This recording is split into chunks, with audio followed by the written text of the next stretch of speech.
I don't know how Hunter Biden was able to do this because there were so many suspicious activity reports. Listen, your bank can like cancel you for any reason these days. There was a big article in the New York Times about this just the other day, like small business owners getting canceled by big banks and not having any idea why, because you tripped something in an algorithm. Maybe you took out too much cash that week. Maybe you put in too much cash that week. Maybe they just don't like your name. Who knows? Like something in the algorithm gets triggered and you can be in trouble and get bounced from the bank.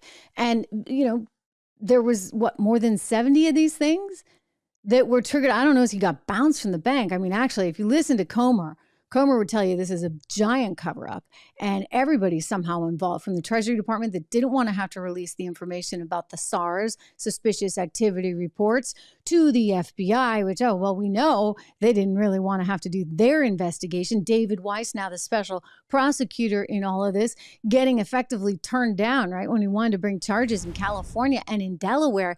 So what was really going down? A protection mechanism. So, you don't have to pay your taxes, apparently. And that's exactly what happened in the case of Hunter Biden. There was nearly $2 million in taxes, possibly more, that he was supposed to have paid, didn't pay it.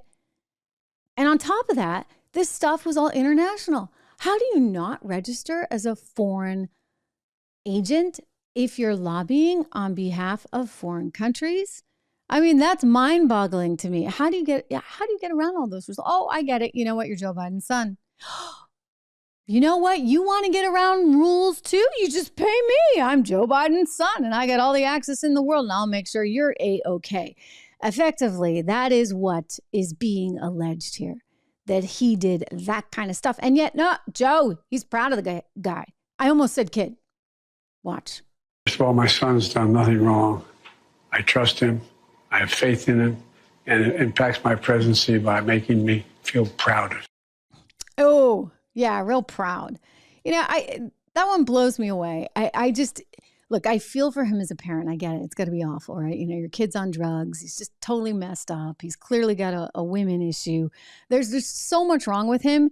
It's not even almost comprehensible, right? Like I'm sure that has caused him a lot of pain, That said, what kind of guy are you if you know that your son is such a screw up and you enable him by allowing him to continue his special foreign agent lobbying job without even registering? When your own boss, Barack Obama, said, hey, no can do. Like a normal parent would say, okay, kid that's 50, right? Or maybe he was 47 back then.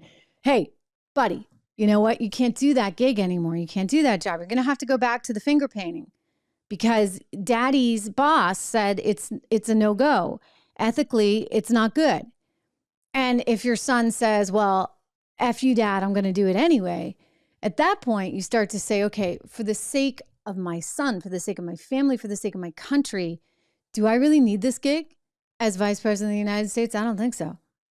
Because I'm not going to put my country in the position of something inappropriate, such as what could have happened and what's being alleged, of course, as you well know, is that Victor Shokin, who is investigating Burisma, who was the $83,000 a month client of Hunter Biden, Victor Shokin was fired because Joe Biden demanded he be fired because, well, Burisma didn't want to get investigated anymore by Victor Shokin. I mean, that's the story. And by the way, Joe Biden didn't do himself any favors when he went to the Council on Foreign Relations and in an interview with Richard Haas said, you know what?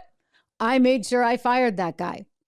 And so as you put two and two together here, you're starting to ask these questions, or at least Comer's definitely asking these questions, as he should, as every American should, about just exactly what the relationship was between father and son and the business itself.